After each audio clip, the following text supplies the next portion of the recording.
So good evening, and thank you for being here, for making the time to engage in this really important conversation in our community. I am Councilwoman Delia Farquharson, and I'm very pleased to present another community conversation because it's really important for us as a community to gather to talk about issues that concern our community and that affect and impact our community. And so this is a very important conversation that we're having this evening. And I just want to say, first and foremost, how very grateful I am to Imani Dawson, who's going to be our moderator this evening, for pulling together this panel and for doing all of the work necessary to make this evening possible. So let's just acknowledge Imani for all the work that she's doing. So we have a great panel that's been put together for us. I'll read Imani's bio first, so you know a little bit about her, and we'll go through this quickly because we're starting a little late, but it's CP time, like I was just telling the chief. Imani is an award-winning writer, director, and marketing strategist. She has 18 years of experience creating and curating award-winning content across print, linear, and digital platforms for major media outlets, including MTV, BET, VH1, Fuse, and the Associated Press. She's a strategic consultant for small businesses focused on creating and executing marketing and public relations campaigns that build brand recognition and boost positioning, engagement, and sales. And most recently, she served as press secretary for New York City Public Advocate Letitia James, the first woman of color elected to New York City statewide office. Welcome to Imani. And then next we have Dr. Monica Tang, who is a PharmD. She's a graduate of Northeastern University, and we're really pleased to have Dr. Tang here this evening. She's graduated with a doctorate in pharmacy degree and a Bachelor of Science degree in Pharm Studies. And while completing her studies, she garnered hands-on laboratory experience during a research co-op focusing on the endocannabinoid receptor system, say that fast, which inspired her to design. Dr. Tang serves as a board member and the membership director of Doctors of Cannabis Regulation. So we're really pleased to have her here as well. Grizzly Bocourt. Yes. Did I do that right? Yes, you did. All right, great. So Grizzly is the founder of a rebel-minded society, which is an organization that provides outlets and resources for individuals to come together to build relationships, share ideas, and express their creativity. The mission of the organization is to create a space where people can learn from each other and equip themselves with the tools and knowledge to actualize positive change in their communities. And then we have Melissa Moore, who's Deputy State Director of New York State Drug Policy Alliance. And Melissa is the first person that I met when we started to engage in this conversation about the legalization of marijuana in New York State. And so I'm really pleased that she's here to help us increase the knowledge, because that's the whole purpose of this. The whole purpose of this exercise is to increase the level of awareness in our community, to make our community aware of what legalization of marijuana, recreational marijuana, means for us, particularly from a public health, from a social justice, and from a wellness perspective, right? So we have to look at all of those things. Melissa's 15 years of experience in managing media and campaign strategy for progressive nonprofit focused on criminal justice reform, immigrant rights, poverty, community-led international development, and resource rights that shape her role at Drug Policy Alliance. She grew up in Los Angeles, and she saw firsthand the devastation brought by the war on drugs, it motivated her to join the Drug Policy Alliance.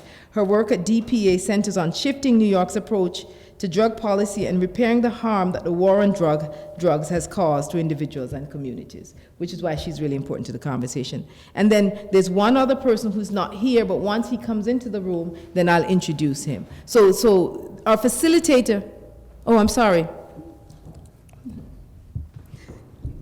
Sean Fagan, Detective Sergeant Sean Fagan, is our subject matter expert. He's our unit commander for our narcotics division here in our city. And so we're really pleased to have him because his perspective is really important for our community. What does it mean with the legalization of marijuana? What does it mean from a policing perspective? And so, having Detective Sergeant Fagan here is really crucial to our conversation. So I'm really delighted that you're all here, that we can start to engage in this conversation about what it means for legalization of marijuana. And I'm going to turn the floor over to Imani Dawson, who's going to facilitate the program this evening. Thank you so much. Thank you, Councilmember. Thank you for that warm introduction and that welcome to everyone. These are critical conversations that are happening around our state because we are in the midst of legalization in real time. So I'm grateful that you've all joined us, that you heard the call that the council members sounded, and that we can have a conversation about cannabis and Mount Vernon and what it'll mean here. So I think to start off, we should just talk about what legalization means in the broad legal term. And I want to definitely invite, thank you. I want to invite my fellow esteemed panelists to weigh in and just provide you with a basic definition from my vantage point as somebody who's also working as an advocate in this space. And that is that legalization would mean a regulation and a taxation of cannabis at a level that we don't currently have. Right now, New York State has a medical cannabis market, and I'm making the distinction between marijuana, which is sort of the common historic name, and that name is actually deeply rooted in the history of the plant and in prohibition, which has been now for almost a century, and cannabis, which is sort of the scientific name. So now, in theory, people have medical access to the plant, not the flower, but there are concentrates and extracts that you can use for a list of ailments that have been approved by the state. And legalization would mean that any adult over 21 could, in theory, have access to cannabis through a legal purchase process, that it would be regulated by the state, much in the way that alcohol and tobacco are regulated, that it would be taxed and revenues generated, and can be leveraged by the state for whatever they're using them for, and hopefully that legalization would include some measure of community reinvestment for communities like Mount Vernon, which were devastated by America's war on drugs and the way that policing occurred in neighborhoods like this. I am actually from Brooklyn, New York, from East New York, which is a community that was also affected by the war on drugs and by sort of cannabis regulation. And even though decriminalization has existed in New York for over 40 years, we see that there's a distinction between decriminalizing something and making it ostensibly not a major offense and having a legal market. Yeah, and I would just add to that, although, not sure this is on, although New York State has had decriminalization since 1977, in that time there have still been over 800,000 arrests for low-level possession. And so we see that decriminalization has really failed New York.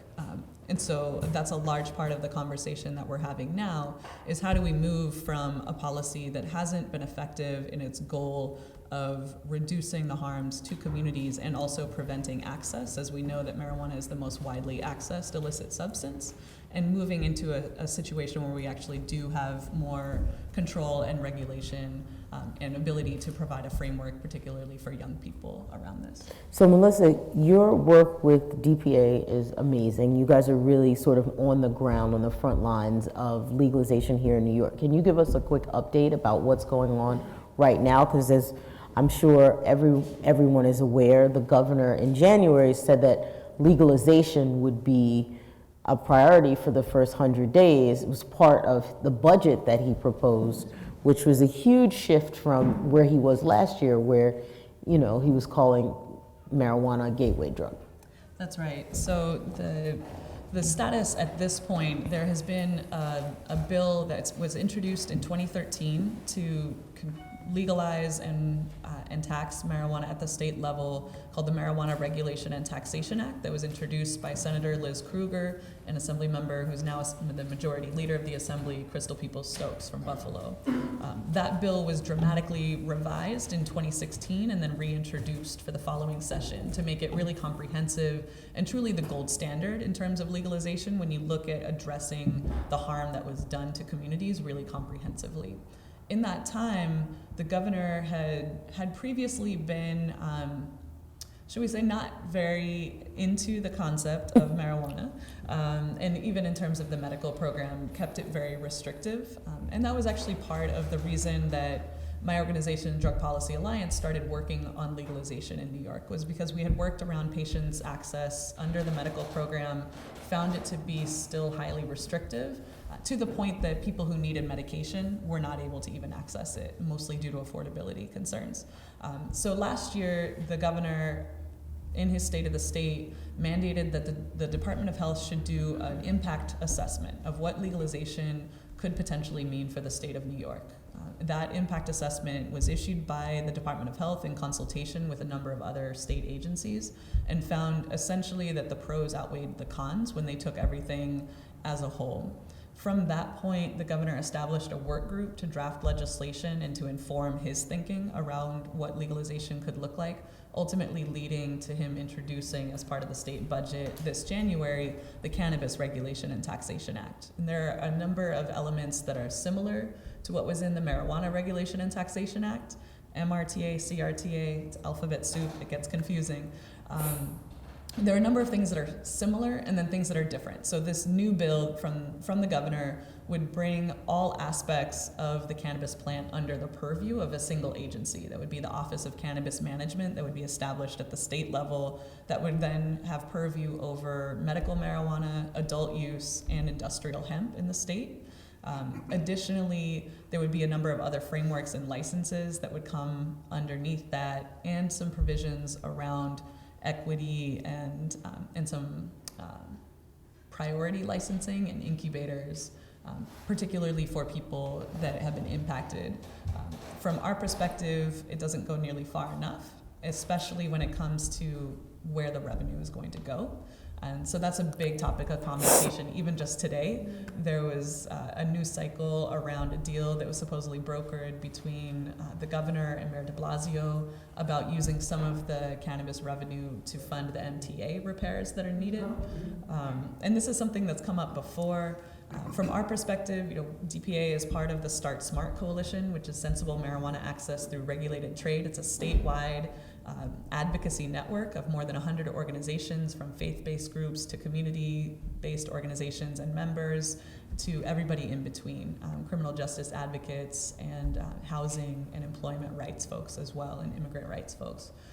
So everybody in that coalition is very clear that there was a definite economic toll in terms of what prohibition meant in communities.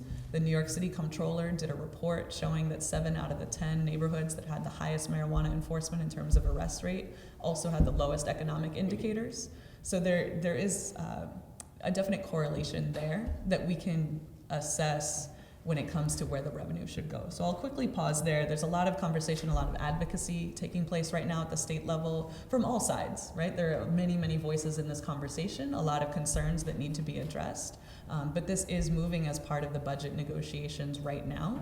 There is the possibility that it could shift to being a separate bill outside of the budget if it isn't handled by April 1st, which is the cutoff for the budget at the state level. But at this point, it is very much part of the budget conversations, as we can see by even today's announcement. Thank you, Melissa. You know what, I would just ask anyone that's out there to silence their phones. That's a great reminder, just because we're recording, we're taping, we're having a conversation, and the last thing that we want to do is to be disruptive. So Melissa made some really great points about community impact, and I'd like to jump right into that and expand on that idea a little bit. Grizzly, what impact would legalization have on the community? And you've done some community work. Tell us a little bit about the impact that we've seen in other communities as well. Well, some of the impact that we've seen in other communities is the refinancing of the money coming from cannabis and equity programs and repurposing that into communities, and the success that that has had on those communities, such as providing education, providing opportunities for small businesses, providing opportunity for diversity and involvement, opportunity for innovation. So a lot of those things that we have seen in other programs in other states. However, some of the things that have been missed, and one of the things that we're looking to prevent in New York is the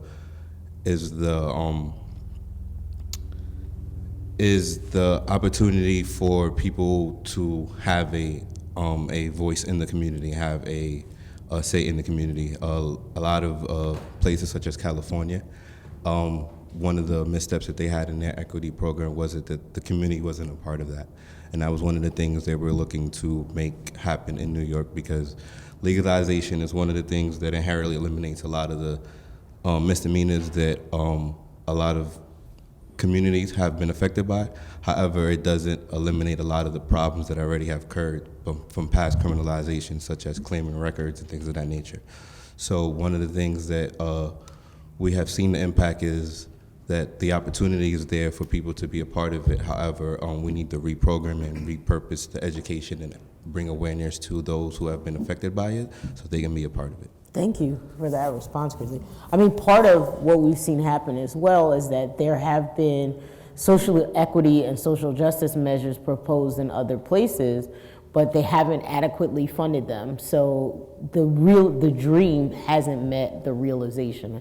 I think that's part of what you were saying. Like, by having the community involved, we also, to Melissa's point, need to earmark money to appropriately address the social equity measures to make sure that the economic benefits that come from cannabis reach the communities that were most harmed during Prohibition.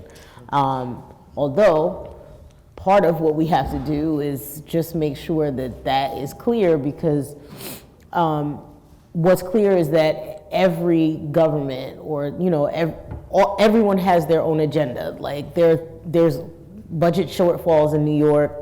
They're talking about using money to fix the MTA. Like, we have to be present in these conversations as well. I am curious, Officer Fagan, what challenges do you think legalization would pose from a community policing perspective? Challenge? There wouldn't really be any challenges. It's legalization could help on the street violence level. In what way? We could attribute some of our crimes directly to street sales of marijuana and other drugs. So for it to be legal and done in a legal way, it could curb some of that street violence.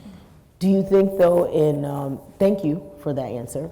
I'm wondering what direct impact it would have, because I think it would be naive to assume that day one of legalization that all the illicit sales and the sort of trade that you're referring to would just disappear. So do you think that it would in some ways become more challenging to police in areas like there are going to be penalties assessed, I'm assuming, for people who are engaged in illegal trade? So I'm just wondering about that. No, I mean, it wouldn't. If it's done legally, it won't affect what we do. If it's done illegally, we would still enforce the laws that that are on the books that that we're paid to enforce. Got it. No, I totally hear. I mean, part of the question is what kinds of penalties are we going to see assessed for people that are still engaged in the black market? And I have heard of stiff economic, penalties like $5,000, for example, if you sell to somebody who isn't legally able to obtain it, and that is for someone who had, and the threat of a license for someone who's selling it like that. But it's not clear yet, and Melissa, if you've heard something, please jump in, what the penalties would be for, somebody who might have a couple of dime bags in their pocket trying to help people. The other thing too is that, as we've seen in the medical market, like the legal price may present a gap for people who are consuming cannabis, so they may not immediately transition. Like, what happens if it's, I feel so Miami Vice while I'm talking, right? Dun, dun, dun. This is like years of Law and Order, right? So let's say that, you know, the legal price is $400 an ounce, for argument's sake, but then you could get it on the street for $100 an ounce, you know, or a fraction of that price. Why would I necessarily immediately go to the legal market if there's such a huge disparity in how much I have to pay, especially if I'm somebody who's on a fixed income? Let's say I'm a senior and I've found that it helps with pain management, but, you know, I have to choose between that and like eating, right? Okay. I mean, the penalties would be set forth by the courts. That's, you know, the penalties for arrest and the level of, whatever level you'd have to reach for an arrest would be set by the courts. But for us, you know, we would still enforce the laws that the state sets forward. No, of course. Do you feel like there'd be any, you know, there've been issues around enforcement when it comes to marijuana and, you know, a disproportionate number of Black and Latinx youth being arrested? Do you think that that would have any impact on how policing and enforcement was done? It may have an impact now. I mean, in Westchester County, marijuana's already sort of been decriminalized, and the DA's office isn't charging at the level they used to. So I think enforcement overall has went down for narcotics, for marijuana. So that would just continue to trend that way. Yeah, I'll just add in, this is, you know, historically has certainly been an issue in Westchester. We published a report last summer with advocates from Westchester County, specifically looking at the data from the state records around arrests, showing that although Black and Latinx people account for only 14% of the population, they're actually 54% of the arrests for low-level marijuana in Westchester County. This is something that's definitely changing, you know, with the DA's announcement, with a lot of the movement around this issue. It's clearly an area where there's a lot of evolution happening, which is really important. But when we think about what it's meant for those people who experienced that policing separately before, and what it would mean to have the sort of restitution that, you know, once Floyd gets here, he'll be able to talk about a lot as well. But really thinking through what would that mean in terms of like atoning for the harms that communities have experienced and having that be really responsive to what the community needs and accountable to communities as well, right? And so does that look like job training programs? Does that look like after school programs, reentry services, things of that nature that directly correlate to some of the things that have taken place? And also the types of incubator programs and things of that nature that are directly tied to the business. But I want to make the clear distinction when we're talking about equity and community reinvestment, that these are actually two distinct things, right? There's equity within the whole business structure and industry that will be created under legalization, and then there's what it looks like for communities, including people who may or may not want to have any part of the cannabis industry, but who also experienced disproportionate enforcement themselves or had that in their community and still were harmed by that. So being really clear about those things being separate, oftentimes they get sort of lumped together in the conversation as like, oh great, we did priority licenses, therefore everything is done and settled. So I think being really clear on that point is important. And then just to track back a little bit to what's on the table at the state level, from the governor's side right now, the criminal penalties are actually worse than under current statute, which is something that is very problematic for us and other advocates, of course. And it seems like in part it was a little bit of an overreaction to trying to control for some of the illicit market or diversion.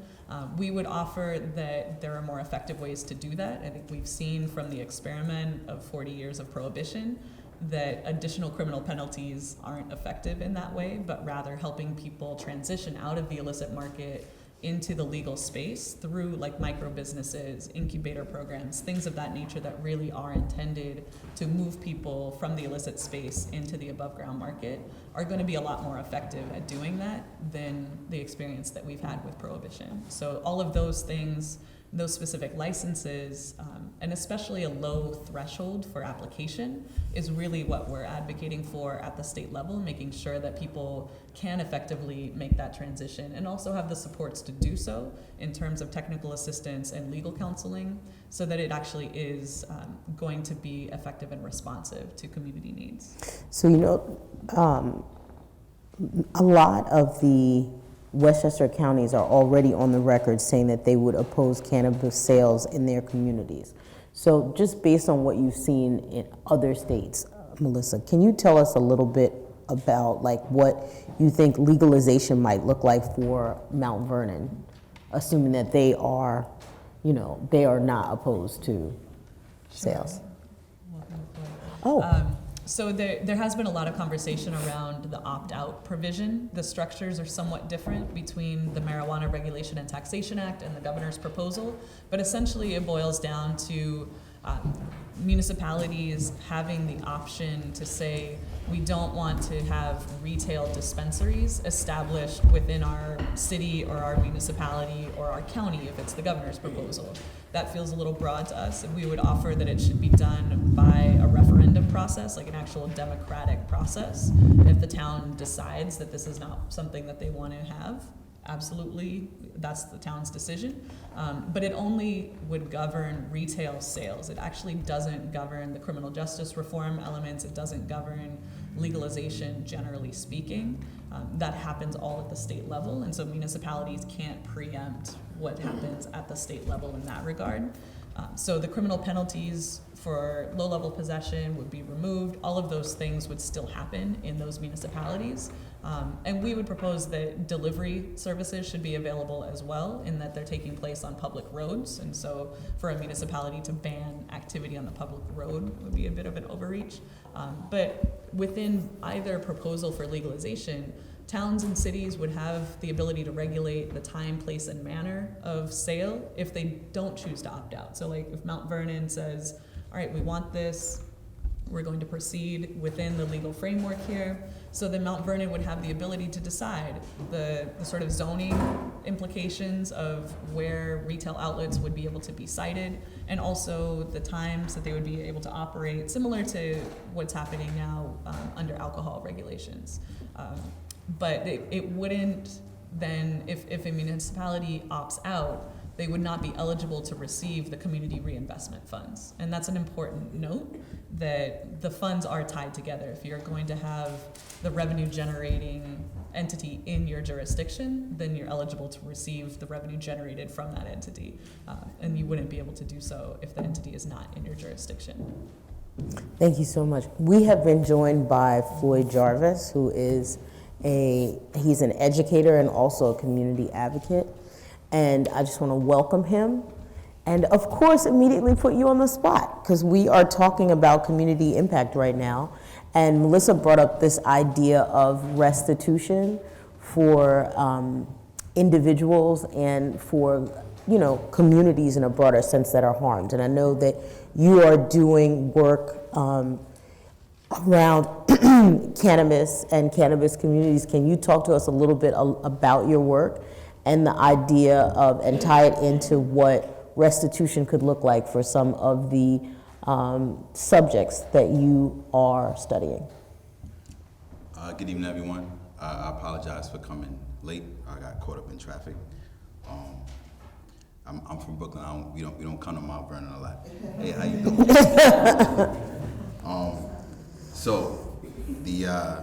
But I'm glad to be here. Let me make sure I put that out there. All right. I'm a graduate student at the New School. I'm studying public and urban policy, and I'm one of the authors on a working paper called "Keeping Black Markets Black: Stratification, Economic, Public Health, and Reparative Justice Model for Cannabis Equity." And when I titled the paper "Keep Black Markets Black," I saw some head shaking. It's intentional. It's on purpose. I want you to visualize what a black market is and what this new licit black market should look like. Black. So, in my studies, which one you want me to touch on? The religious aspect first, or the familial aspect. I love when there are choices. But you know, we haven't specifically talked about, we've talked a little bit about how, you know, members of the African American and Latinx communities have been, I don't want to say targeted, but how arrests for them have been higher relative to youth than in other communities. So, but we haven't talked about the spiritual aspect and the information that you shared with me about members of a spiritual community who were policed for their usage. So why don't we start there? Were you, going back, were you to say targeted, you would not be incorrect in saying targeted. Thank you. I often, anytime. The data is all there. The data that I'm gonna give you this is from New York City, and I know some of the data from New York City mirrors Westchester County. So last year when some of the district attorneys and along with the mayor came out and they said that they're gonna reduce marijuana arrests citywide because of the talk of legalization throughout the state. The third quarter of 2018, this is CompStat.NYC.gov. The third quarter of 2018, the persons arrested for cannabis possession, 88% of those persons were out-group males. What is an out-group male? An out-group male is a male that is not part of the larger franchise. So black and brown men, 88%. We saw those arrest records overall go down in the next quarter, in the fourth quarter. There were about 1,000 arrests. But when you look at those numbers, again, that 88% went up 4% to 92% out-group males, black and brown, which is why I said if you were to say targeted, you would not be incorrect. Again, the data is all there. And when we look at often this cannabis criminalization, it's not looked at through a gendered lens. Usually when we look at things through a gendered lens, we think about women. But although women were targeted in marijuana criminalization for other things, when you look at overall, this is an extraction from neighborhoods. This is an extraction from communities, taking out these persons for low-level offenses, and then, as you know, low-level charges could graduate to higher charges. Now, for the religious aspect, during much of this legalization talk, we often forgot on who popularized the legalization of cannabis. So I read the book, it's called The Ganja Complex, Rastafari and Marijuana.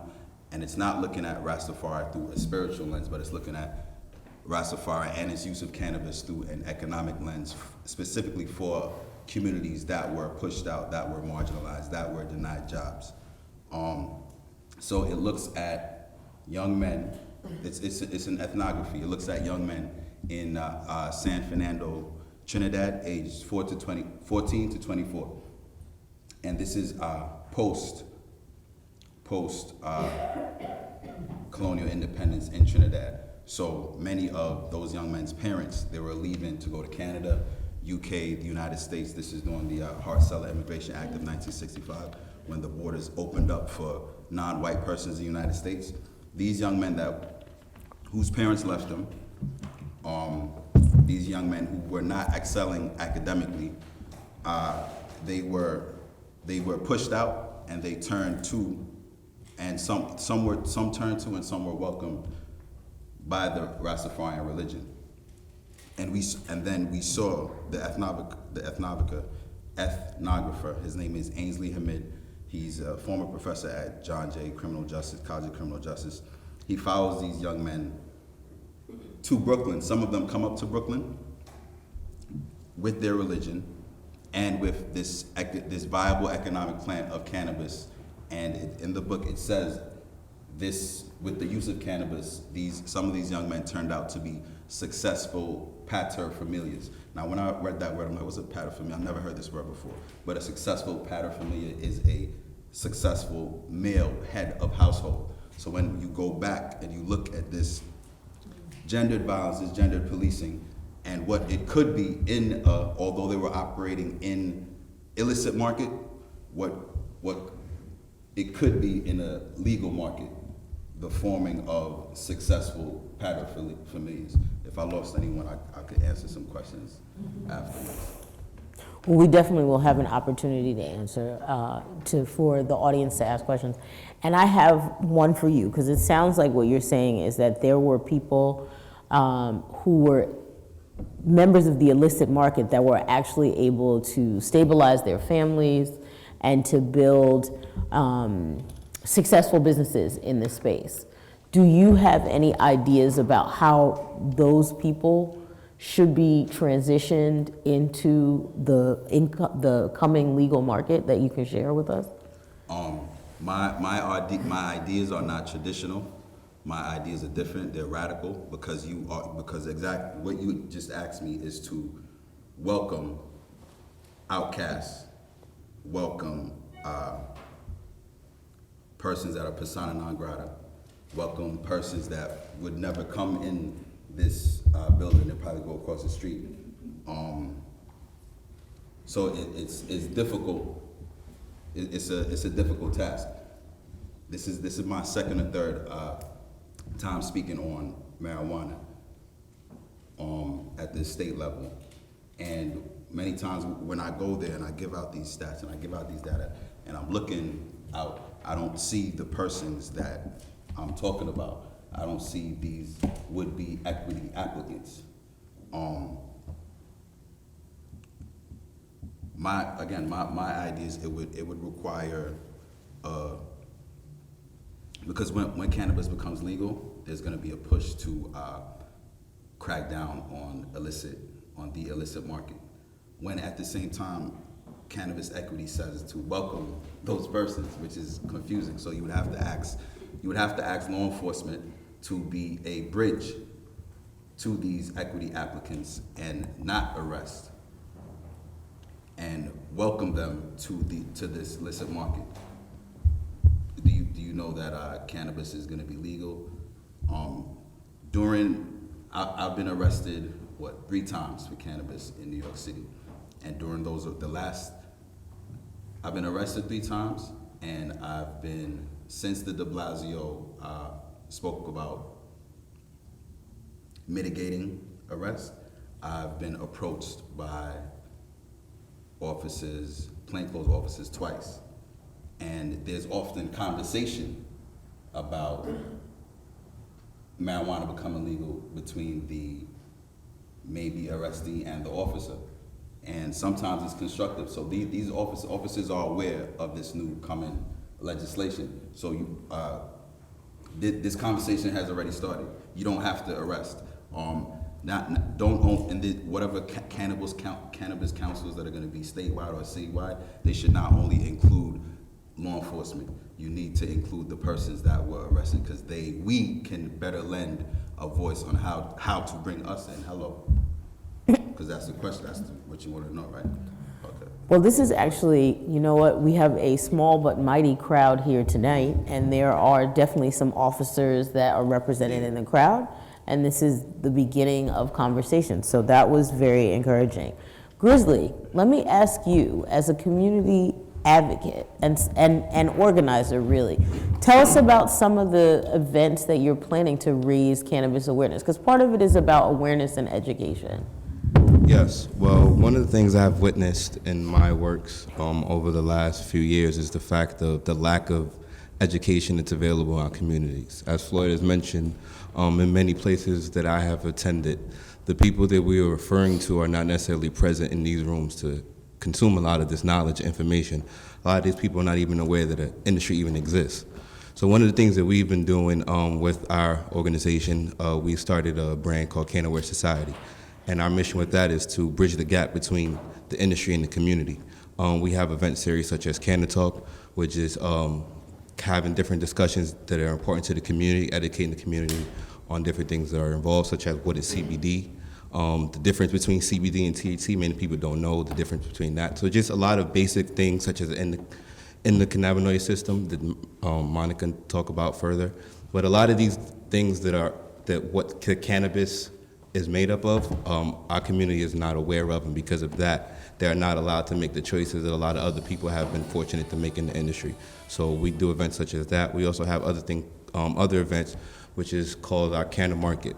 A lot of people are aware, and many are not aware, that there is an industry that exists, and there are a lot of legal companies that exist in the cannabis industry. So our goal is connecting and bridging the gap between the consumers and the industry that does exist, so we can create awareness around what's currently available, and that allow more people to take advantage of those opportunities that exist.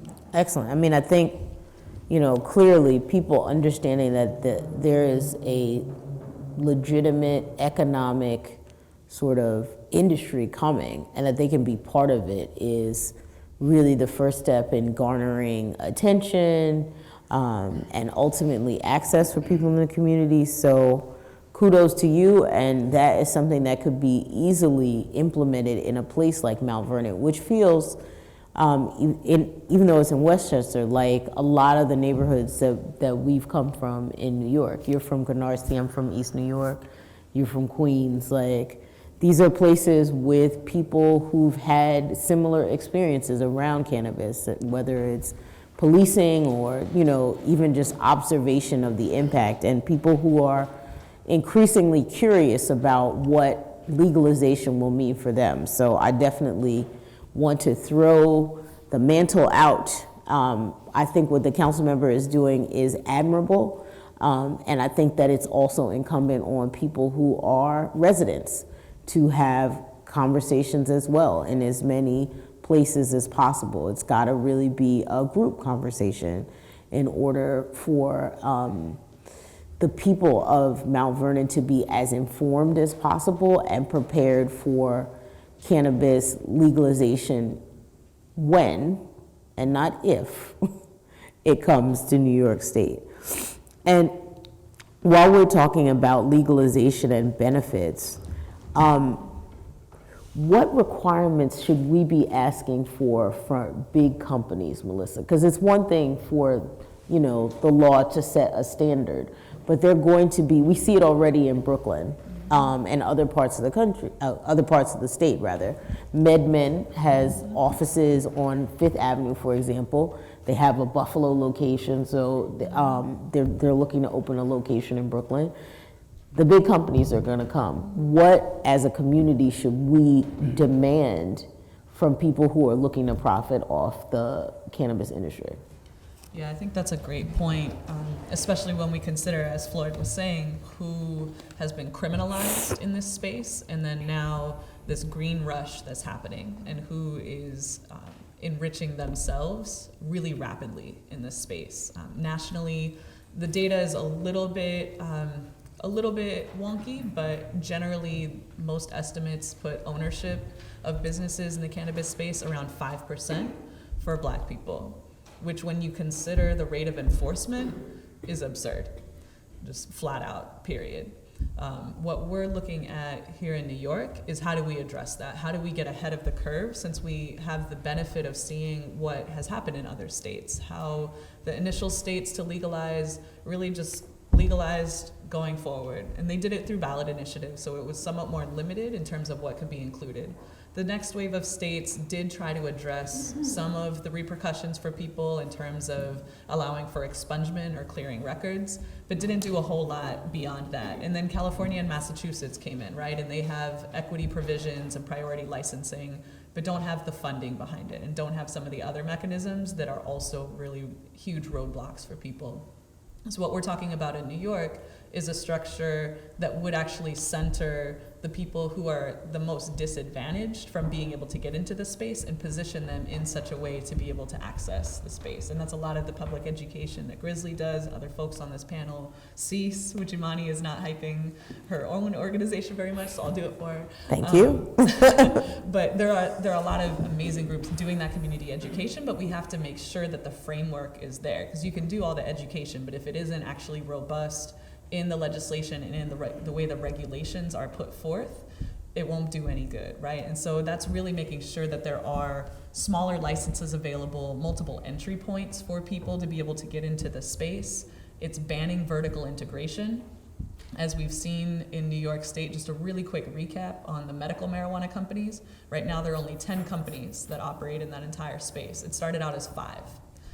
There was a huge initial bond that applicants had to post to even turn in their application to be considered, let alone to be able to be granted entry into the initial 5 spots that came out. I think it was like $200,000. Exactly, right? exactly.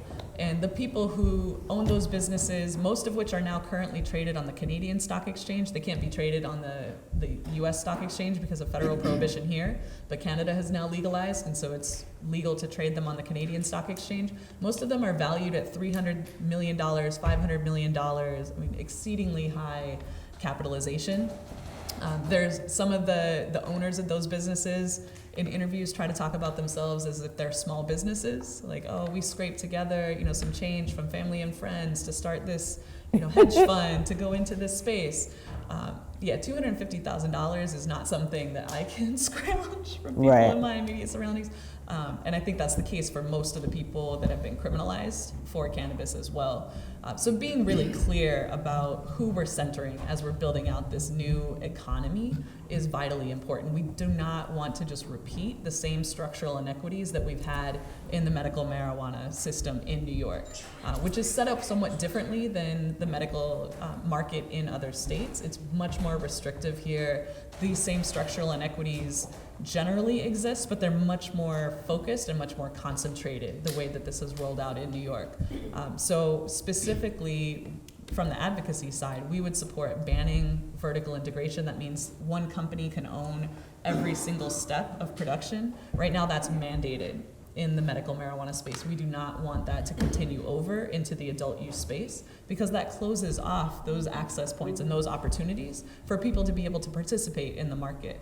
Additionally, we want there to be co-op licenses so people can actually band together with folks from their community and be able to start up small businesses in this space and be able to have a structure that enables them to do that effectively. We want there to be micro business licenses. We want there to be permits for different types of activities. Maybe somebody doesn't want to have a whole retail store because that also is a tremendous capital investment. To sign a lease on a space, to do everything involved there is a lot, but maybe they want to cater events with edibles that they manufacture, something of that nature. There needs to be that avenue for people to be able to participate and for it to be, regulated and monitored and make sure people are doing it right, but to do so in such a way that is not going to have the sort of crackdown of enforcement, and rather be able to provide that bridge, as we were talking about, for people to be able to enter the space and for there to actually be space carved out for them. We know that a lot of what I'm talking about isn't just about cannabis and the market. We're talking about capitalism. We're talking about structural racism and forces that go well beyond just this specific sphere. We're not going to solve all of that with one bill that legalizes cannabis in New York, but we can put forth a framework that anticipates things that are always stumbling blocks, that are always barriers, and do what we can to get ahead of that in the ways that we have already identified. Thank you.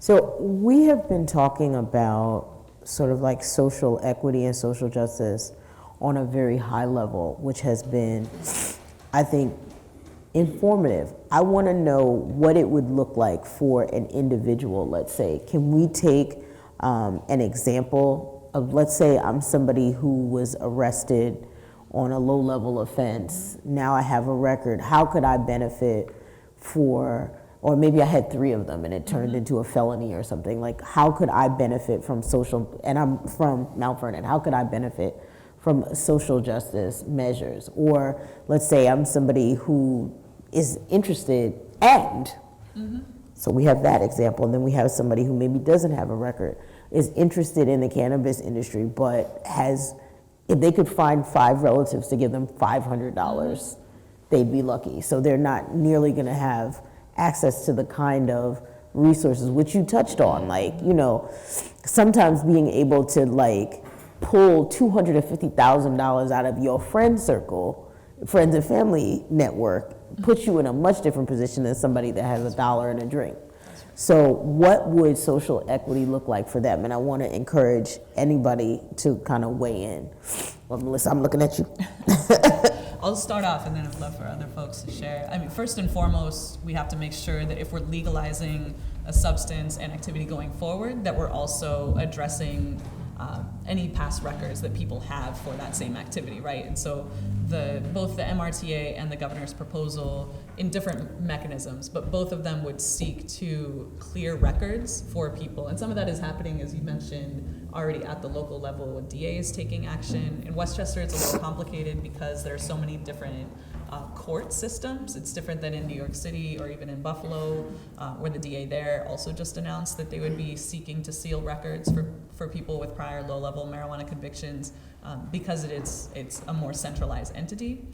I would offer that because it's a little bit more spread out and more complicated in Westchester, that makes state action actually more helpful and more important for this municipality. But it means that somebody who has that, a prior arrest or two would have those sealed if they're low level. If they're a higher level charge, it would make available resentencing or reclassification based on whatever the law becomes, right? So if there was a penalty that was an E felony that now is a B misdemeanor, that person should have their sentence reduced to match what is in the current statute.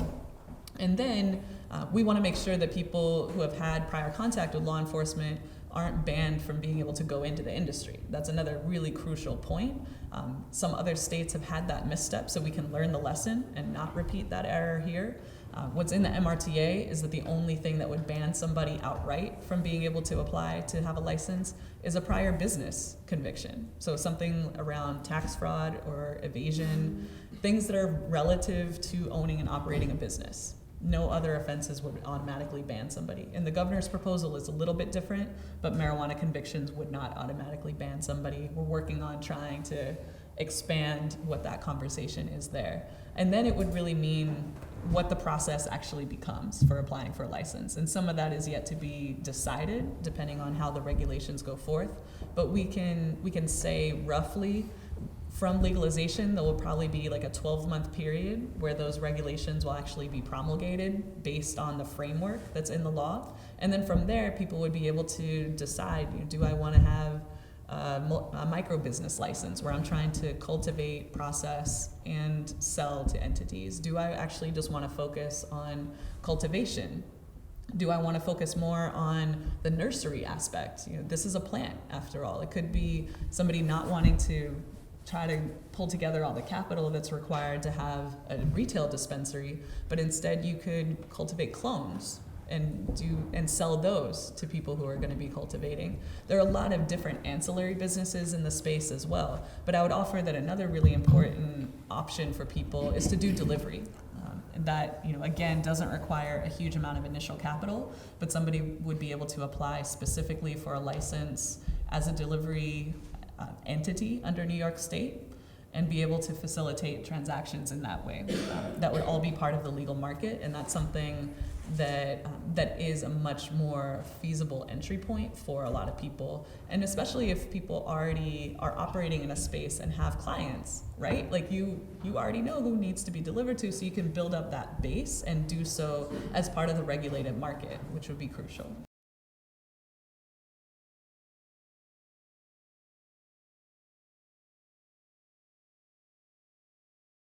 Going to be in favor of legalization, and it is certainly their right to speak up. What's the best way, in your opinion, for people to voice that support or opposition? And I want to throw that out to anybody. And everyone take it. Oh, don't make me assign people. Go ahead, Dr. Monica. There's a lot of groups partnering with Drug Policy Alliance. DPA is an option. Great answer. Will help partner. They partner with other groups. New York Start Smart. Mm-hmm. The campaign for marijuana legalization is very evidence-based and informative. It provides resources to educate and advocate and come in contact with your local legislators. That is a great point. I heartily agree with the Start Smart New York campaign. I also want to say that as individuals, you can reach out to your elected officials and share your opinion on the issue. This is a critical time to be in the conversation.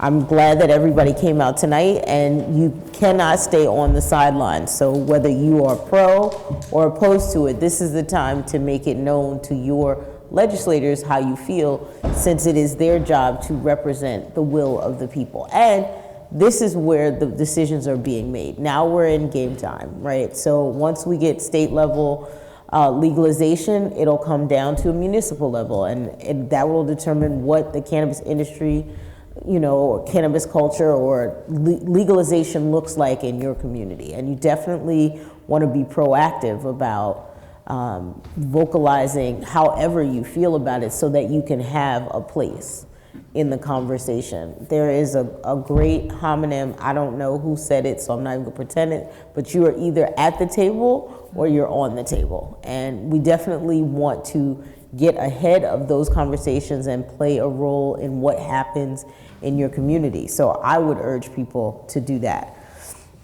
Now, if folks are interested in, say, a job or training or resources, what's available right now? Anyone? Well, I know of one, excuse me, there's one company called marrylist.co, where they have a lot of, similar to like a Craigslist, but it's catered to the cannabis industry. Where they have a lot of job listing, posting, freelancers, and cannabis projects that you can get involved in. That is a great suggestion. And just in case you missed it, that's Mary's List. So there are already cannabis jobs in New York because we have a medical marijuana industry. So they just opened a place called Sativa in Brooklyn, right across from the Barclays Center. Mm-hmm. They are hiring for people. There are people who are needed to process and cultivate. Maybe that's being done upstate. I don't know the particulars of where those things are happening, but there are certainly opportunities to look for jobs in the cannabis community. There's also a site called Brew Jobs, BRUE jobs.com, which is specifically geared towards diversity in the cannabis industry. So companies that have already expressed a desire for having a diverse staff would, in theory, partner with Brew Jobs, list jobs. So you could definitely be, if anyone is interested, can look around there. You can also Google something. I personally find Google University to be the key to my continuing education. So we're at a point where you could Google cannabis jobs in New York and something will pop up. You are limited only by your imagination. I would offer also Women Grow is a great resource. They're a national organization. They have chapters in different cities and then New York as well. And so they're specifically focused on helping women get into the space, both in the existing medical market and then certainly looking toward adult use. A lot of other amazing organizations doing this work at the community-based level. So I would offer that this is a vital time to be having exactly these conversations, both here in the amazing City Hall chambers and then also in community spaces as well. Like really bringing this to where people gather and have discussions about important issues just really naturally. That could be in centers of worship, faith communities. It could be, just in like more informal settings within the community, but really plugging into that conversation. I say this as somebody whose uncles are pastors, who when I talk about the work that I do, it's a bit of a conversation initially, but they also recognize that this is a moment where people need to be informed, because much to Amani's point, if people are not ready to go and enter this space, the entire market will be taken up before people have that opportunity to get up to speed and to get ready to plug in. So that's why the work that Grizzly is doing, the work that Amani is doing, is so important to be able to give folks that foundation so that on day one, they're ready to go. So that when we do have the equity provisions and the incubator programs and all of the other things that we're fighting for right now at the state level, that there will be people ready to go and step into all of those roles. Thank you so much for that. There are several organizations that I just want to quickly mention that are local to the area, but they also have national presence. So Minorities for Medical Marijuana is a national nonprofit advocacy group calling for diversity, inclusivity, and equity. There's a lot of avenues for accessing education through Minorities for Medical Marijuana, free webinars, free Zoom like call-in meetings that could be based on chapter and state, but there are also opportunities to learn about ancillary businesses, which we discussed briefly, and that's non-plant touching. So anyone who wants to get into banking, accounting, healthcare, research, Compliance. writing, yes, regulatory spheres of this industry, that's available, and other organizations that provide networking and educational entrepreneurial platform opportunities. There's CannaGather. CannaGather is based in multiple states, but there is CannaGather in New York, there's CannaGather in New Jersey. There's also CannaClusive, which is a bi-coastal group, but they are based out of New York City, and they also advocate for a lot of diversity, inclusivity, and outreach for cannabis. And then the last group I'll mention is CCA, Canna Cultural Association.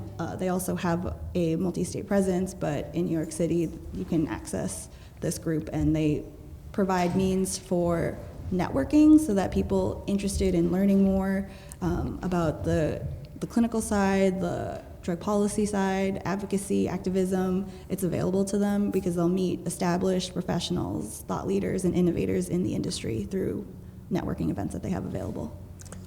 Thank you so much for that. That was a conclusive list. I was going to start, and you were like, actually, perfect.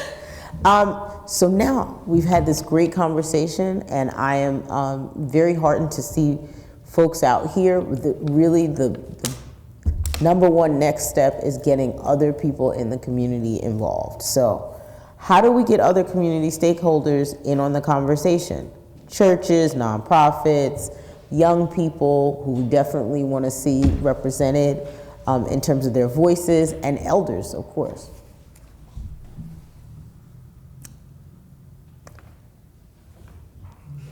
It's similar to what I had answered previously, providing opportunities to access this education, whether it's for going to these entrepreneurial networking events or when Minorities for Medical Marijuana hosts teaching events. We'll go to churches in Trenton, we'll go to churches around New Jersey, and also in New York State. And it's providing education to better inform the general consumer base and also aspiring entrepreneurs about awareness around cannabis. Cannabis as a plant, cannabis as a drug, everything that they could possibly be interested in. It's going to these opportunities that are available throughout the state and in the tri-state to get that education. It's out there, and it's... So there are tremendous educational opportunities out there. Thank you very much, Monica. Part of what my organization, which I did not mention in my bio, but I'll definitely update it, the Cannabis Education and Advocacy Symposium and Expo.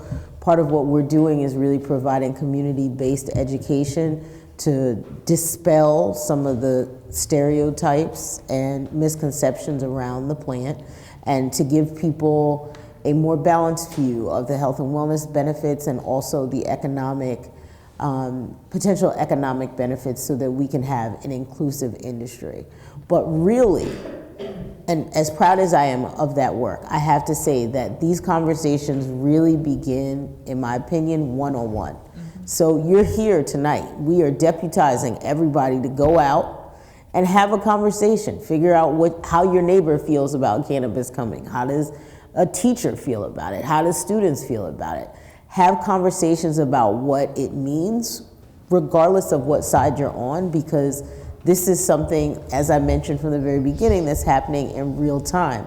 And the only way that we get other stakeholders in the conversation is to bring the conversations to them. And so, yes, we can have 1 million panels, but sometimes the most powerful talk that can happen is just sitting across the dining room table with someone.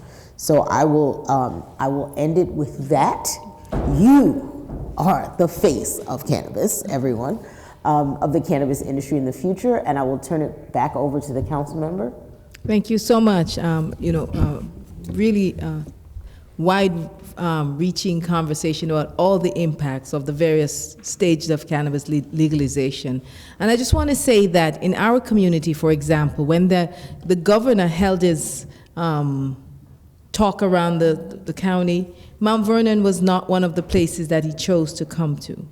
And so I think that we know that it's going to happen, but we have been left out, and we're a community that has been disproportionately impacted by the war on drugs.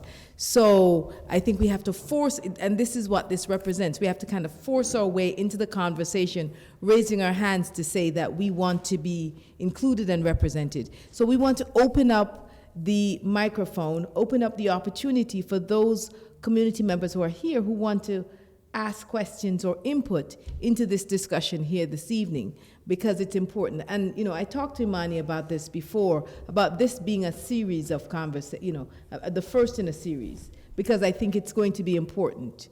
I mean, what will it mean for Mount Vernon? What will it actually mean for Mount Vernon? So we can speculate, but, you know, you're right, that if we're not at the table, if our community is not represented at the table, we will be overlooked. That is guaranteed. And so that's what this is intended to do, is to ensure that our community is not overlooked, that we have a say and that we're represented, and that we understand that our police department gets what it needs in order to adequately respond to the community, that the community gets what it needs in order to understand what legalization represents. And that is going to require all of us to be to be deputized, like Imani said, but to be engaged, to be paying attention, to be really speaking with, because we see them in our community. We see our,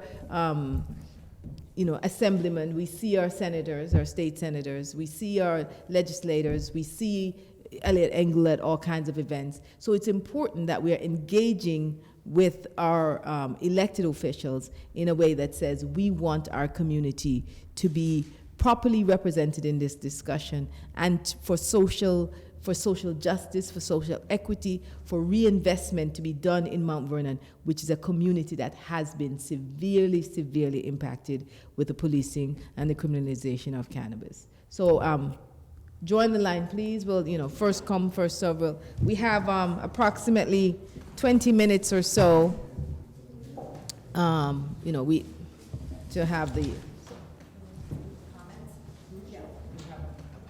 Thank you for your presentation. I'm Mary Devine. I'm a licensed clinical social worker. I'm a credentialed alcohol substance abuse counselor for 28 years with this under OASIS, and 2 years before I was credentialed. I just want to. I'm an opponent, not a proponent. With all due respect, I just want to present a couple other points and then just get to one. Just a few facts. Impact on the community. In states where it's been legal, Colorado and Washington, African Americans have been 2 times more likely to get arrested. No state has seen a reduction in the prison population of any state that has legalized it. Alaska, Colorado, DC, Oregon, Washington.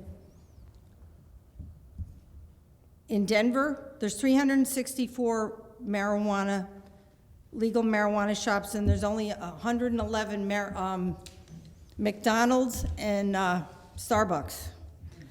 Youth marijuana continues to be high in states where it's legal, and it's #1 in Colorado. It's for first-time use. National Drug Survey on Drugs, 10th graders use is up 10%. I'm not going to go through all of this. A lot of these statistics are from Smart Approach to Marijuana, Dr. Kevin Salute, founder of Smart Marijuana. I'm just going to make a few of these statistical, and then I'm just going to say something from my experience working in it. Effects on youth: damaging the brain, severely affect ability to learn, increased risk of mental illness, loss of memory, loss of IQ up to 8 points. Government highway safety: there's no tests that exist to adequately identify THC or determine impairment, and marijuana is the most common drug found in fatalities with drivers. So those are just a few points from my own experience. Honestly, as working in the field all these years, if a heroin addict sits down in front of me, I might get somewhere having a conversation there. Yeah, I guess you're right. An alcoholic, of course, the denial and whatever. But on cannabis, all I'm gonna get back over the desk is philosophy. Why it's good, why it's okay, why it's no problem. And then my next question is like, where are you working and, how's it going, financially? And it's usually not going good. I recently worked in the shelter system as a supervisor. I'm an LCSW as well. And I had a lot of problems because of this legalization thing. They were all going over the top on legalizing it. And this was a shelter with mothers with one child. A lot of them were infants, and some of them were older children. And I was trying to work, and I was brought into offices and counseled on cultural stuff. And they said, well, it's going to be legal. I go, yeah, alcohol's legal, but it's not helping people that have a problem with it. And then they said, well, ACS says it's okay. I said, yeah, but I'm not trying to take away anyone's children. I'm just going for treatment. So I'm definitely against it, because the main result usually, what's going on when someone's addicted to marijuana? Nothing. Thank you. Thank you for your comment. I would just offer, thank you very much for your comments and for being here tonight. I would offer that there are a bunch of resources on the bench. Sorry, there wasn't a table out for us to put them on, but there are a lot of resources, including a summary of the latest research findings around some of the studies and the things that you raise. We're looking at the research constantly as well. These are obviously areas that are of great concern to DPA as our work around legalization has carried forth across the country, and really looking at what those outcomes have been. And I would offer that there's a meta-analysis that was recently completed of youth use, showing that youth use rates actually remain stable, if not actually decrease, in states that have legal access, either through a medical market or adult use for marijuana. And similarly around crash rates, that actually in states that have legalized, there isn't a statistical difference in crash rates compared to their border states that haven't legalized. So there's a lot of research. There's clearly a need for more, but we can look at outcomes in the states that have legalized to really be a benchmark and to be a guide for New York. Thank you, Melissa. I'd like to say something to that comment. Please. I began studying public and urban policy last semester at the graduate level. And one of the things that I learned was that correlation does not equal causality. Again, correlation does not equal causality. I actually knew that before I started studying grad school, but to see it in print and have your professor give it to you, it holds a little bit more weight. When the statistic was given that marijuana is the most common, I don't know how it was labeled, found in fatalities, that does not mean that something else did not cause the accident. So when we're giving out data, we have to be very careful, because data could be skewed to show, or cherry picked. So again, correlation does not equal causality. Thank you for that. I was actually just going to direct people to the front. I neglected at the beginning of our conversation to mention that we have a number of handouts, including a little packet here about the conversation with some general information about cannabis, provided by CEASE, my organization, the Drug Policy Alliance, and Start Smart New York, as well as Minorities for Medical Marijuana, and some resources for you to review, excuse me.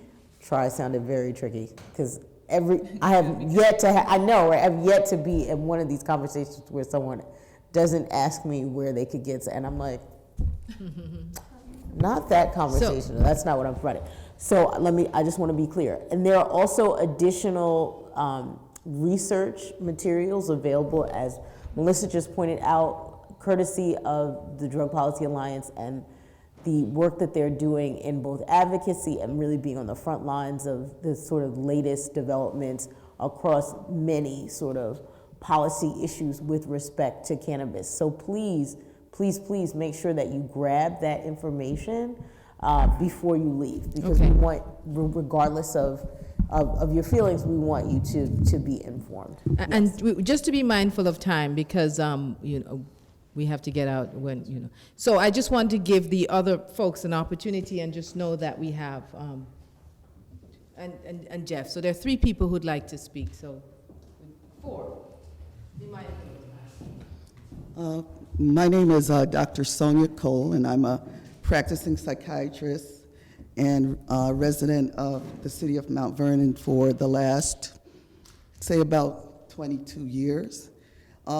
I want to first say thank you very much to Councilwoman Farquharson for enabling this session to happen.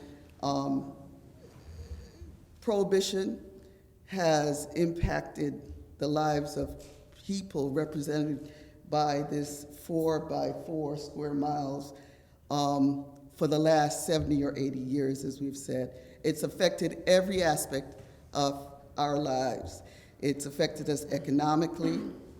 It's affected us in terms of the criminalization and arresting people and taking people out of homes and impacting, families, breaking up families. It's affected every aspect of our lives. What I am tremendously disappointed as a resident and a provider of services in Mount Vernon that there aren't more people here to address this issue. Whether or not you are for it or against it, okay? This is an issue that is critical to every aspect of our lives. I appreciate Mount Vernon Police Department. I appreciate folks who showed up from a couple of agencies, the lady who spoke from Oasis. There are a couple other agencies here. I appreciate that. But I am saddened that elected officials, if you're an elected official here, this is going to affect you and how your constituency. You should be here. If you provide medical services, you should be here. If you provide medical services here. If you provide substance abuse services, you should be here. If you direct traffic, you should be here. If you're a bank providing banking, you should be here because it's going to affect banking. If you're a business owner, you should be here because it's going to be affecting businesses. I do not understand why folks are not here in this room.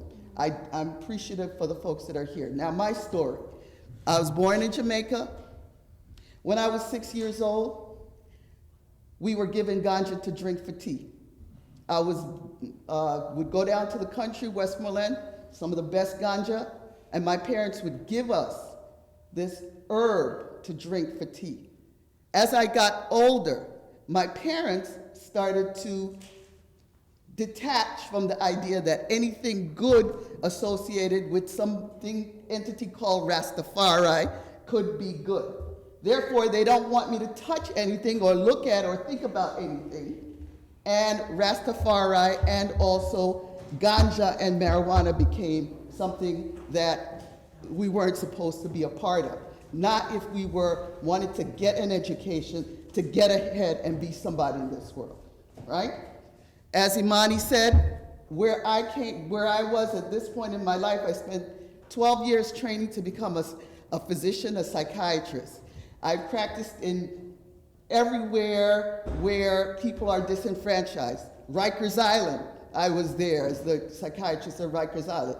I practiced right in here in Mount Vernon with all the agencies that have to deal with people who have chronic, severe mental health illnesses and substance abuse illnesses. I have worked with many, many different agencies.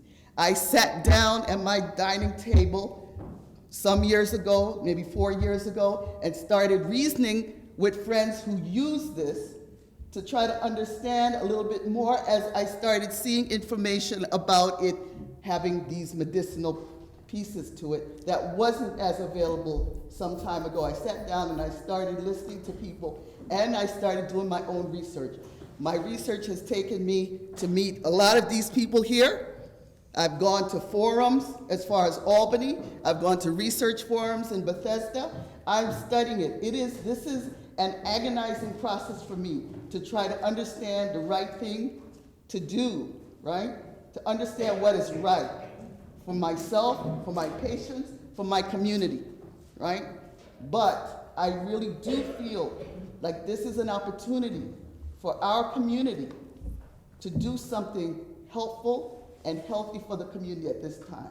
And I asked the lady though, who from Oasis, I thank you for your. I'm not from Oasis. I'm sorry. Because they're gonna go with the government. Okay. But I'm licensed by, Okay, credentialed by Oasis. So what I want to ask you is directly though, officially, because we're gonna go- I've been to these forums and I've heard these statistics.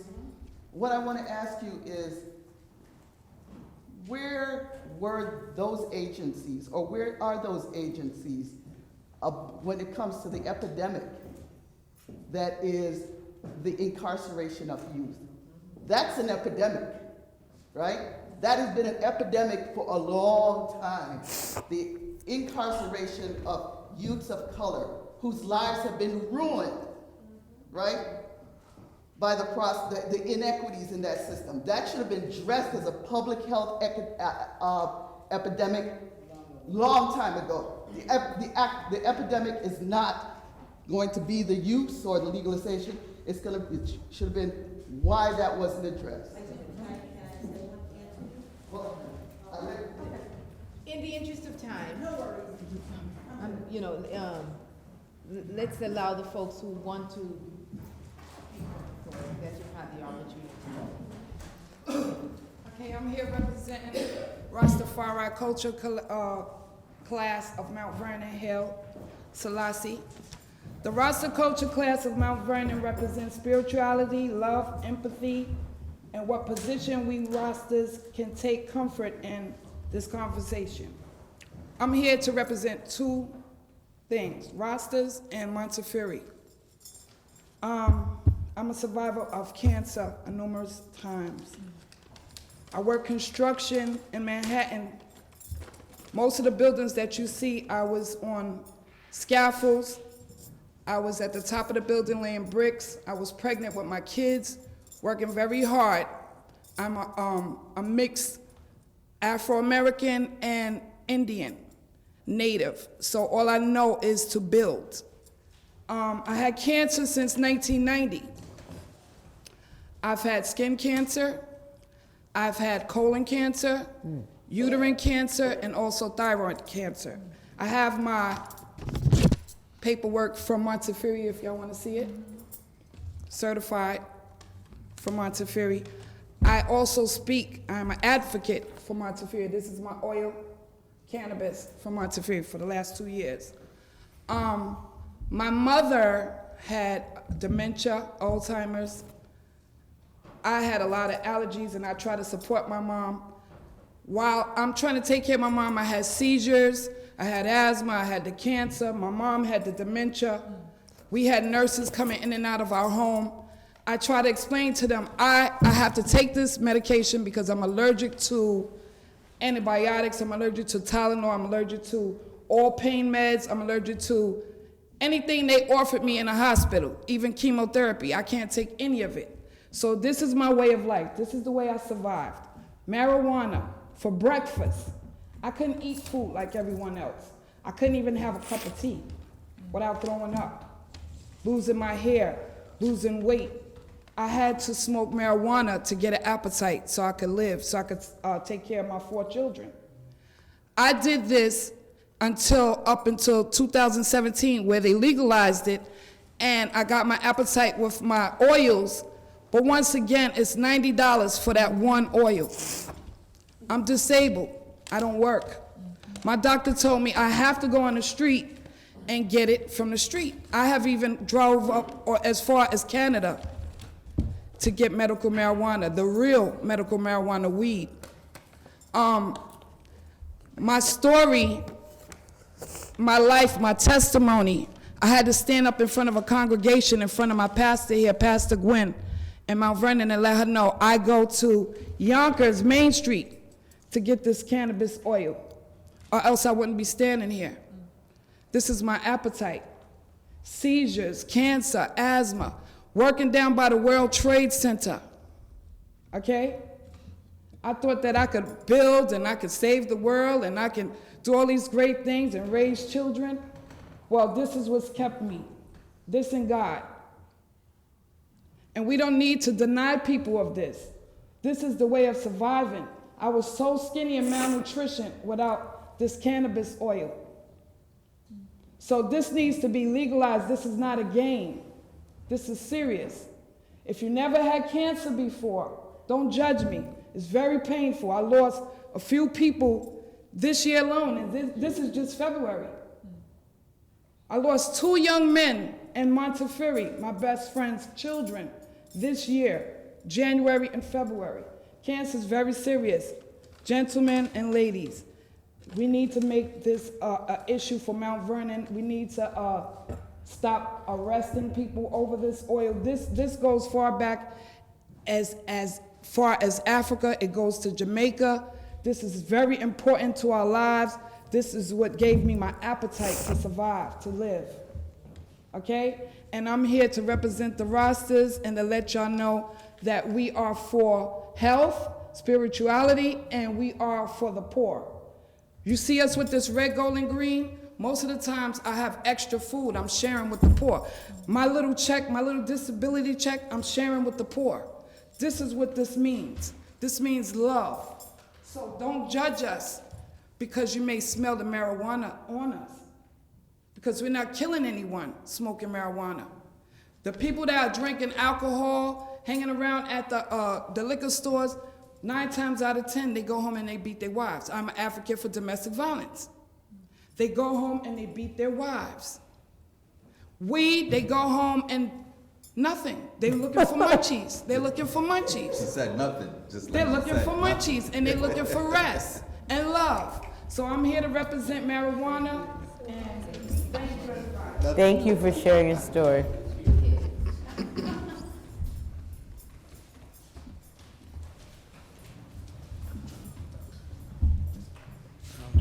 Good evening, everyone. Good evening. In the interest of time, I'm just going to keep it short. My name is Donnie Joseph. I'm an addiction counselor, and I'm still learning, so I'm not making any judgments. But one of my concerns was, and this is, I think, the only way this would work, not just the business aspect of it, but the health aspect. In substance abuse, I often had to see a lot of people who were sent by the employer assistance programs. And if you work under DOT, they have specific regulations in terms of use and amount. Now my question is, do you foresee at some point that the government legal system, DOT, will set certain criteria in terms of THC levels regarding marijuana, cannabis use? Because if that does happen, then I'm concerned about incarceration rates and how that impacts people. And I've seen people just with alcohol and other substances lose their job, lose their apartments, become homeless just under those regulations. So unless something like that, DOT and their perception of that is addressed and looked at, that could be another concern legally going forward. Yeah, I can speak to that. On the state level, what's included right now in the legislation is that simple presence of cannabis, like a toxicology screen, would not be grounds for denying somebody employment or terminating employment. It's only if somebody is using while on the job, which is clearly not allowed and particularly important for anybody working in transportation. Right. So having that public education around that aspect of it is really important, but it wouldn't be used as a way to discriminate on people who are applying for a job, having to submit to like a urinalysis, for example, that could potentially block them out of having that position. So it is exactly as you're saying, a crucial aspect that we want to make sure that there isn't that ongoing piece of it, but we also want to make sure that there's the education so people are very clear you can't use this substance while you're on the job. And actually in the states that have legalized, workplace safety has been shown that the number of accidents on the job due to impairment from substance use has actually decreased as well. I just think that's an important aspect for a lot of people. Definitely. To be educated around that. Definitely, absolutely. I'd also like to add that with legalization in the states that have it for adult use and medical use, there's regulation and oversight with packaging and labeling that ties closely with education. Mm-hmm. So that allows the patient consumer base to be better informed about what they are consuming. It's free of pesticides, free of other like fungi, microbials, issues that could lead if they're getting from the illicit market. These are all toxins that they could encounter when they're consuming cannabis. But when the ratios are predetermined and designated on packaging and labeling, it better informs consumption so that you can be more safe and responsible about how much cannabis you use based on the product. Good evening, everyone. Good evening. I just want to say something to my sister. She said something about Westmoreland. That's where I'm from. That's where I was born. Yeah, yeah, man. It's a beautiful thing. But I'm not going to get into a long story. With marijuana, I know that definitely it's going to legalize. You know, change is imminent. It's automatic. And with change, either you roll with it or I roll over you. You know what I'm saying? It's one thing my father always say, change is always around. So marijuana going to be legalized, but my concern is how we're going to benefit the grassroots, man. Man like me, people who's coming from out of jail. I think that in this country, I would say capital money is power. We don't have money. So who's going to advocate for us on our level that we can achieve out of this? Because we were the one really persecuted, basically, not the rich one, you know what I'm saying? The grassroots man. And sometimes they think that even when for a split, for 2 bags, whatever, survival sometimes is very hard. Sometimes even the animal, if you check it out, have to do crazy stuff to survive. And this world is not an easy world, especially for us. You know what I'm saying? I'm from Jamaica. I came to America for betterment, education, knowledge, you know, interact, go back home. But with marijuana, it's like, it's strange to me. It's not an addictive drugs, but yet it's so vastly, say it's dangerous. But what about alcohol, cigarette? We know that these things are dangerous, are killers. Automatic killer. It's on the cigarette bags from the Surgeon General that is killing you. So it's like buying a cigarette, you're committing suicide automatically. You know what I'm saying? So what is the problem? So what is the issue about smoking some weed for recreational use, whatever? When people are dying more from alcohol, you know how many drunk drivers kill how many families? You know the statistic in that? Think about marijuana. Marijuana is a very, how would I put it, mellow type of herbs. You know, we didn't grow marijuana. God do that. It was grown naturally. You just take the seed, throw it in the ground in Jamaica, and it grows. You know what I'm saying? So if anything is natural, how can you fight against it? When we're born and come and see, we didn't bring it here. It was here, and we find the use of it. So I hope we can, you know, do the right thing on this. Thank you. I doubt you'd find many of us on the panel that would disagree with your perspective about cannabis and also just, well, multiple levels. Let me say this. I mean, part of what you have to do when thinking about our current policy is to understand the origins and the roots of cannabis prohibition here. And, you know, the reality is that there is a, you know, there's a negative past associated with it. I'm choosing my words very carefully. But the origins of prohibition in the 30s were rooted in racism and also in a desire to keep hemp out of the marketplace as a competitor to paper. So, you know, there were some monopolistic corporate interests married with the fact that there were black and brown people using it. And I think Harry Einslinger, who is the sort of the government official most responsible for, initially responsible for prohibition, who said that when white people smoke it with black and brown people, then everyone thinks that they're equal. And, you know, that's not how they wanted society to play out back then. And I think one of the great things about today is that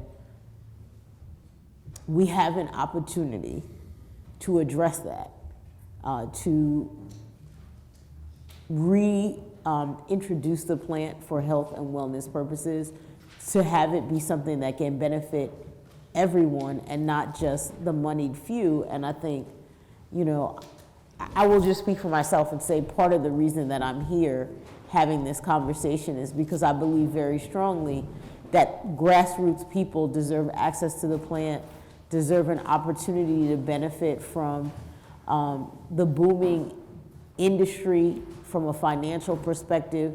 They deserve the right to find something that either pays a good wage or create their own businesses.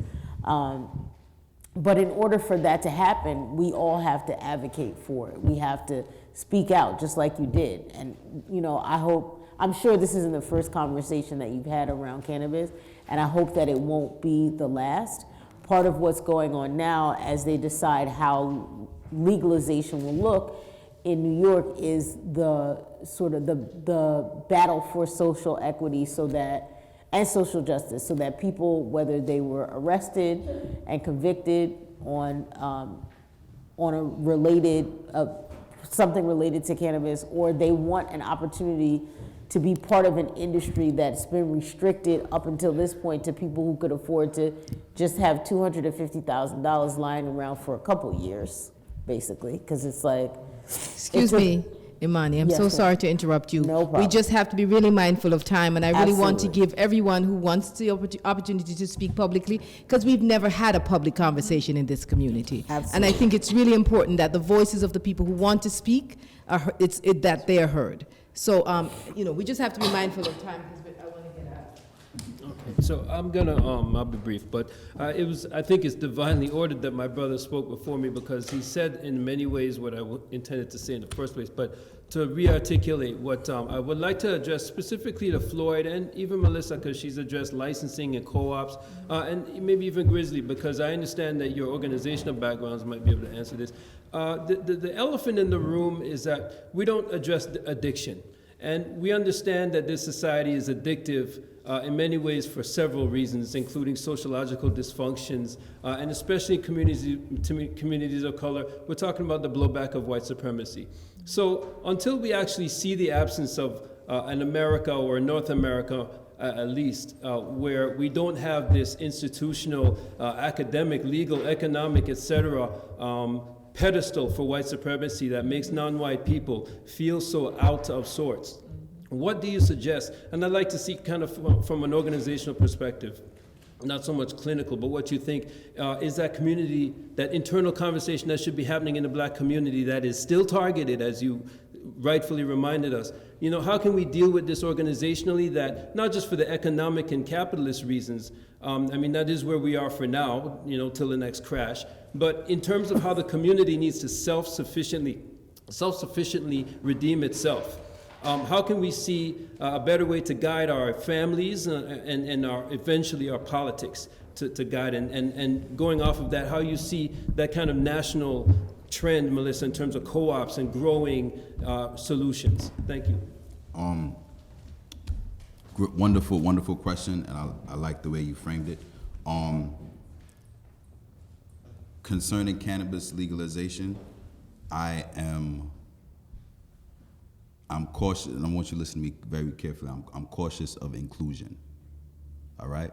I'm cautious of inclusion because the same persons will be left out of the market, of this new illicit market that were pushed out to fend for themselves in this illicit market. Let me explain it a little bit further. There's an article by Economic Opportunity Now. It said that women were experiencing sexism in the new cannabis industry that was thought to be a progressive industry, and at 36% of the cannabis small business owners are women. So along with studying public and urban policy, I also study black masculine studies.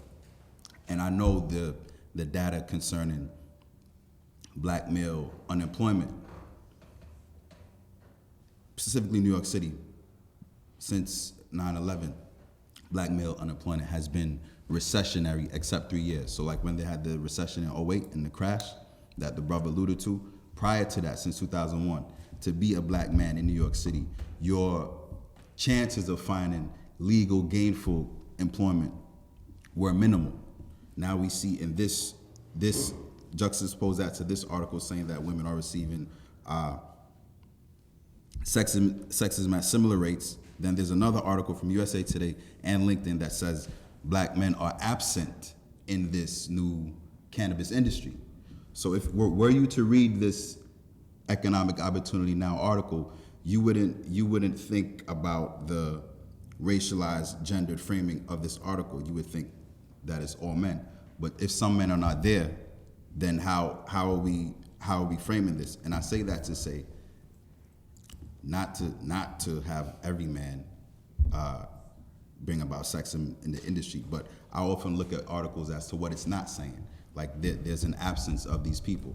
So I said that to say that why I'm cautious of inclusion is because, again, the persons that were targeted, many of them are not at this having these conversations, even though they've been sustaining communities for years, even though they've been sustaining communities for decades, even though they've been sending remittances back home, even though that they've purchased mortgages through illicit markets, even though they've sent children to school to be doctors and lawyers through this illicit market. The formula is already there in this illicit market to show how successful it can be. But the way that it's going with Sativa and MedMen and these $300 million companies in Canada, these same persons are left out in this brand new gold rush that we call a green rush. Same persons are being left out. So what I urge persons to do is, so now do we see how and why I'm cautious of inclusion? Yes, no, maybe? All right, so if you understand why I'm cautious of inclusion now, we have to get out and speak to these persons that were and that are still being over-policed for ganja, for the herb, for cannabis, or else it's gonna be a similar cycle in this new occupation. Again, I study data, I study Black masculine studies. There's only 3 occupations where we are overrepresented. That's in military, security, and moving. Now think about those. Military, security, and moving.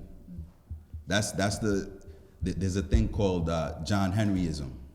John Henryism, I don't know if I want to get into that because that's a lot of, not that everybody's not capable, but it's essentially showing you that these persons are the first line of defense. If you study Marxism, there's something called the Marxist, what is it called? The labor.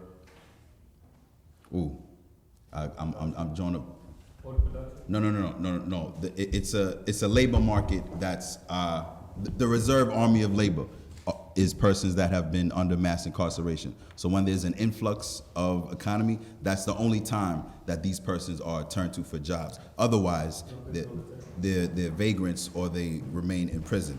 So we have to be intentional and speak to the people who were affected by cannabis prohibition before.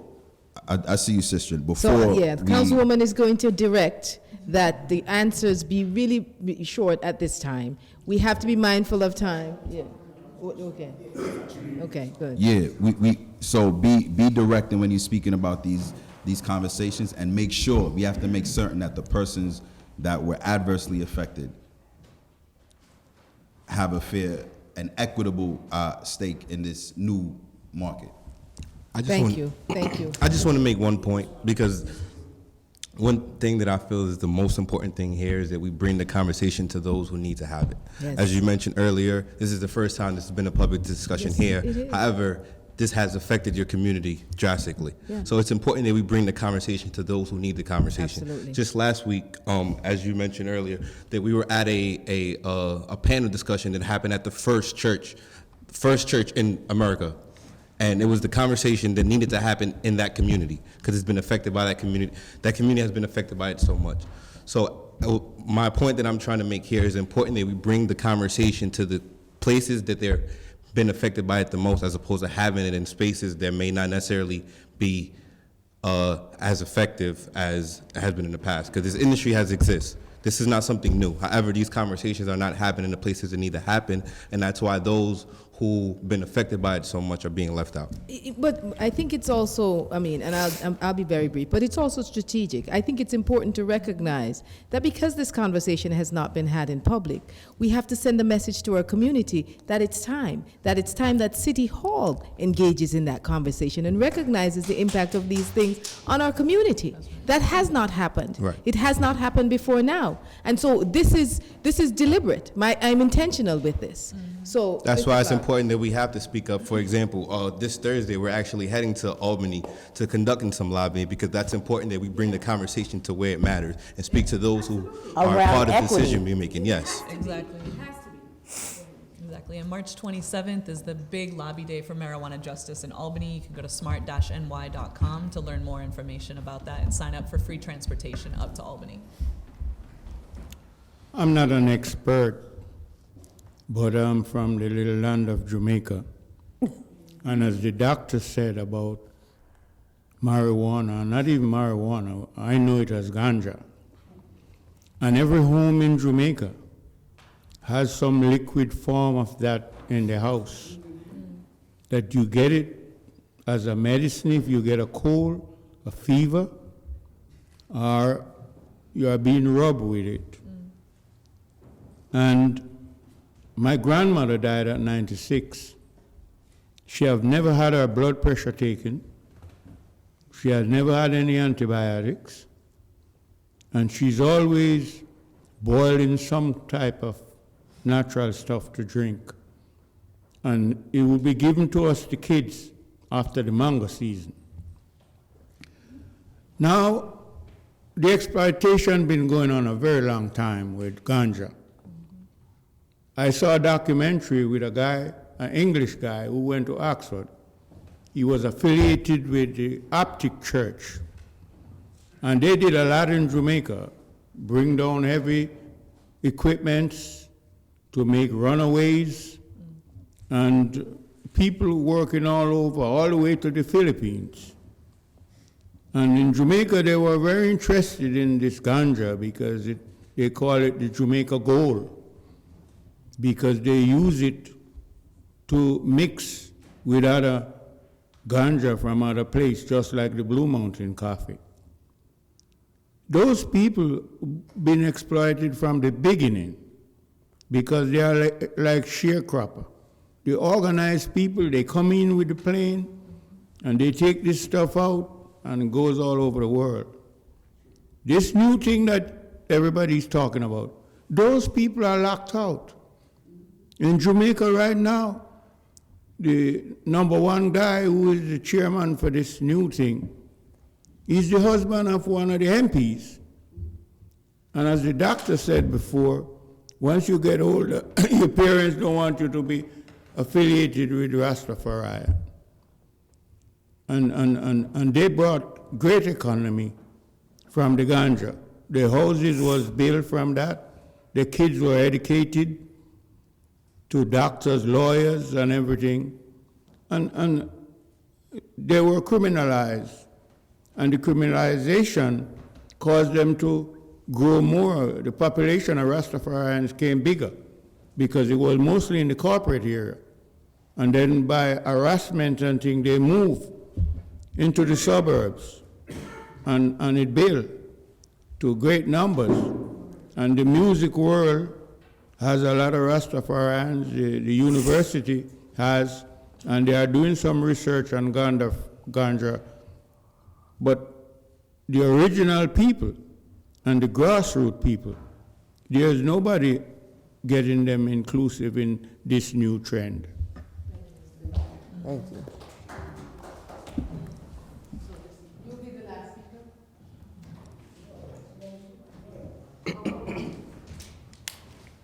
Good night, everyone. Thank you guys for coming. I'm going to basically touch on what you were just briefing on as far as the grassroots and those people not capitalizing on this situation, which is a real hurtful thing, but that's another topic. So I'm on on both sides. I've been a victim of marijuana, and I'm currently a business owner. So I have a whole lot to say about it, but I just want to kind of say, like, it's unfair, which is we know, but how do we capitalize if someone on a business level, if you have a real, how do you capitalize on it as far as the payments, the prices, how much is it going to cost? I will say this just very quickly, as those details are being hammered out right now. If you want to advocate for social equity that will ensure that small business owners have an opportunity to get in, otherwise the barriers are super duper high in terms of how much money you need. Yeah, and then why is that? That's the second part question. And why would that That's, be? Knowing that, we don't knowing even that have the people time that's to get the most into this. affected- I'm looking at the 'cause council member behind you that's like, what right. The reality is that you need to talk to your local elected officials and express your interest for social equity from day one. As an entrepreneur, if you want to learn more about the industry as it exists in New York and how it's shaping up or what it will potentially look like, I suggest that you start networking with people. Dr. Monica mentioned Canna Gather, which is a monthly event that happens in New York. There's also something called High New York. This will give you an opportunity to network with people who want to be in the industry, who are working in the industry now. Like, you got to get together with like minds. Women Grow, have this, which was information out there for us. I just noticed due to the fact that through Dr. Cole and me having a business, we don't know about this. I would have never knew about this meeting if she didn't tell me about this. And this is something that I'm very in depth of, and I should be all a part of. Me and a lot of the minorities Absolutely. should be I'm very, sure that you are so it's like very we're the ones that resourceful. are the builders of it, but Right. we can't live in a home. You don't have to. So I like, we're- 100% agree with you. That's the craziest. So let me just tell you that these resources, I know of them in New York City, right? Them having meetings in New York City, New Jersey, and other places.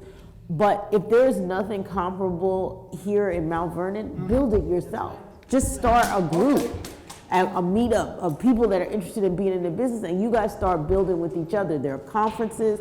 Let this be your first step. And grab this packet also, because there are resources on the back. There's information in here. All right. I know you guys have to go, but I want to say thank you so much for coming. It was very, you know the word, informative. Yes, I also want to add So to we that. have one last comment, and it's going to be really brief.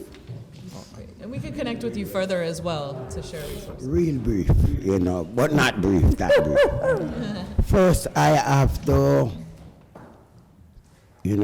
thank the councillor who, is going for the mayor. So soon the next meeting, she would have the new mayor, you never know. And we want to remind you that it's Black History Month, so this is groundbreaking. So, big up all the warriors them who never lived to see it. But what I come to do this evening is really pay a tribute to the Mount Vernon police and some of the officers them who did have tolerance. When they hold a guy with, or a brother with the weed, they will let him go, like Lieutenant Fatigate. Big Reds, Garcia. There was some special, and that's a relation we want to get back, where officers have tolerance. And he used to say, you know something? And we used to comment Mount Vernon police for that. We want to build back that. No, I am a Rasta. Whatever you said don't have nothing to do with us. Because we use weed to praise our God, not to make money what I'm hearing. And it's very insulting to us what we went through the century to get people to realize this is the healing of the nation. Like she talking about. No, we hear you brothers talking and we don't hear Rasta at the table, So right now, we tell Governor Cuomo, so this money making, we are like the Indian right now. We feel cheated again. First we was humiliated, brand mad, crazy talking about this thing here. And now today I hear you talking about 300 million. When I couldn't find no money to pay my first ganja fine. The first, why I come up here, because this place here used to be the first courthouse. Many brothers get penalized for marijuana in here. I was one of them. 72 hours I'm from Jamaica, I was in here. The police them was laughing. They was like, look here, the stamp still at his passport. You know, but again, you know, medical code say, where's the people? Listen, it's cold. Marijuana keep you hot right around here, so nobody gonna come to the meeting here. They're stone. And not only that, you don't give out too much flyer. You leave us to do this and to, you know, word of mouth. You can't do that. You have to have foot soldier, like the guy that was on the corner selling the weed. You have to have the guy that was selling the weed. Give out the flyer. All right, so we want to pick up the officer them and hope you can build back the relationship. That if you have good marijuana, you come to Mount Vernon. If you don't have good, must stay. A joke. That was a joke.